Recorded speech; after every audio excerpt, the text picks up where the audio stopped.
Assalamualaikum warahmatullahi wabarakatuh. Saya Muhammad Lutfi akan membawakan tugas tentang mata kuliah fikih ibadah, di mana materi kali ini yaitu mendefinisikan najis serta macam-macamnya. Yang pertama yang saya akan bahas adalah pengertian najis. Menurut bahasa Arab, najis bermakna al-qarsarah, yang artinya adalah kotoran.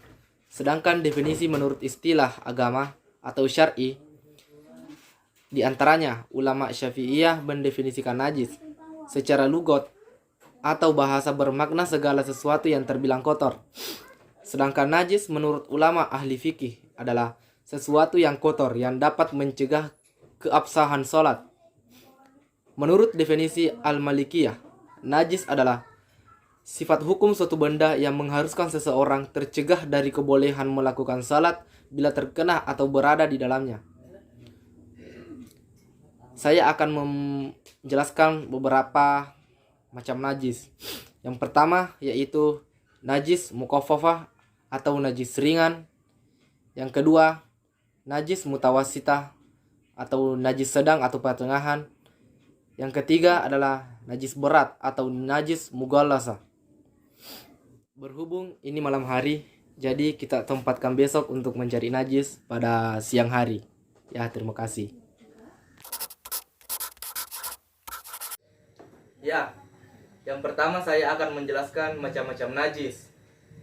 Yang pertama saya akan jelaskan yaitu najis mukhaffafah, yaitu najis ringan. Contohnya seperti ini.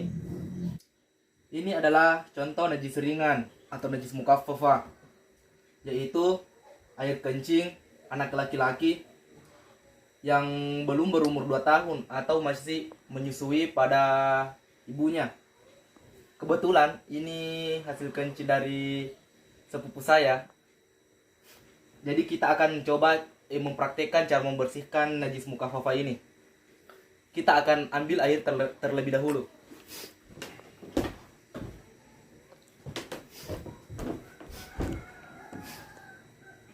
Najis ini kita angkat dulu.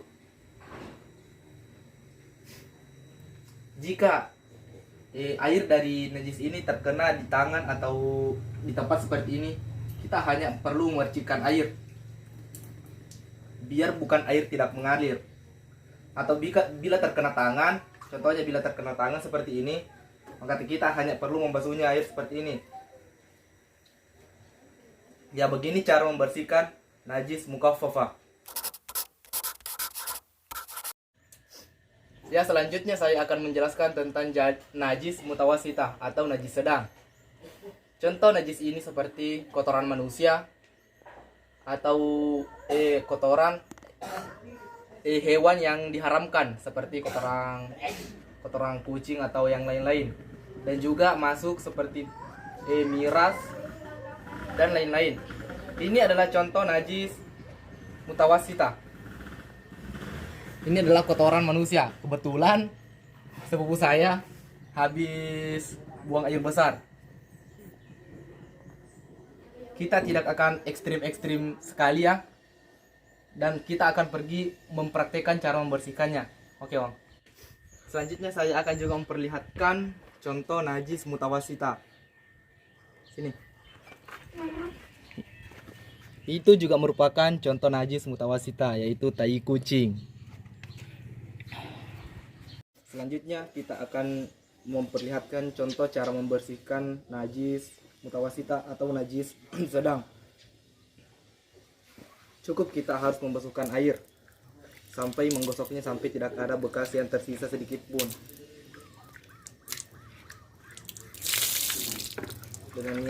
Dengan niat yang bersih.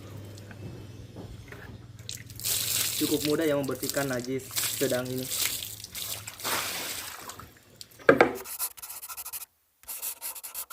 Ya, penjelasan terakhir saya akan menjelaskan tentang najis mughallasah atau najis berat.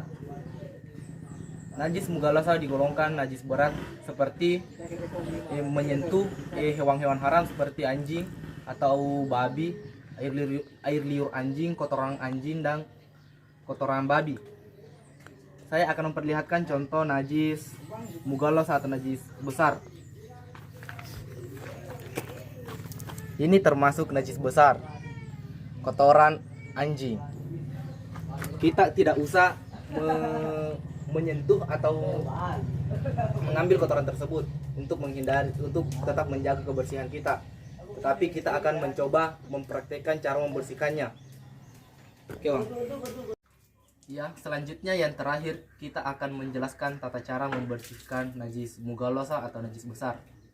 Berhubung kita sudah memperlihatkan contoh najis besar tadi, yaitu tai anjing,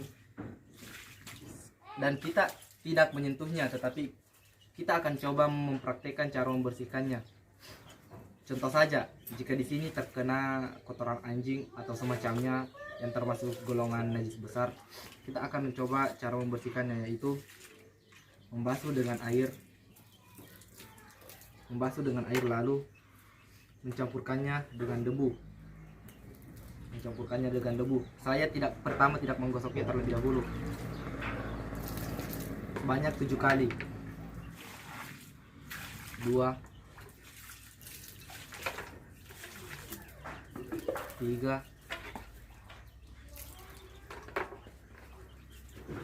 4,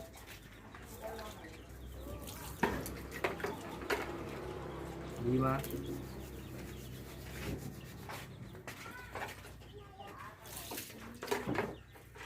6,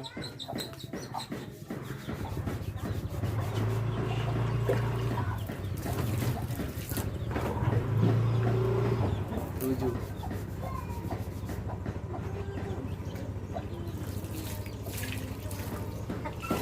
Ya, jika sudah tidak ada terlihat kotoran yang menempel dan kita juga sudah menggosoknya dengan pelan, ya sekiranya begini saja cara membersihkan najis besar.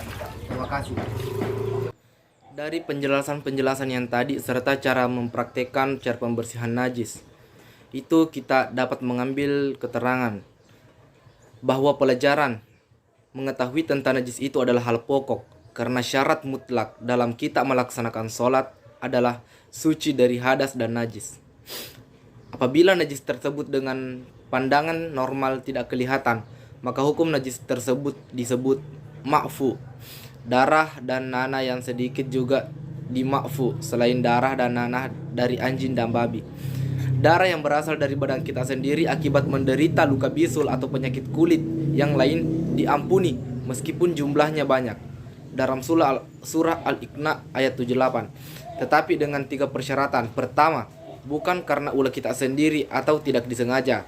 Yang kedua, tidak melampaui tempatnya, dalam artian tidak melewati anggota tubuh di mana luka tersebut berada. Maksudnya, jika luka terdapat dalam betis tidak sampai ke paha. Kalau luka di tangan tidak sampai ke pundak. Ketiga, darah tersebut tidak bercampur dengan benda lain. Perkara yang suci dan kering, jika bersentuhan dengan najis yang kering, maka perkara tersebut tetap dihukumi suci. Itulah penjelasan saya tentang macam-macam najis. Terima kasih.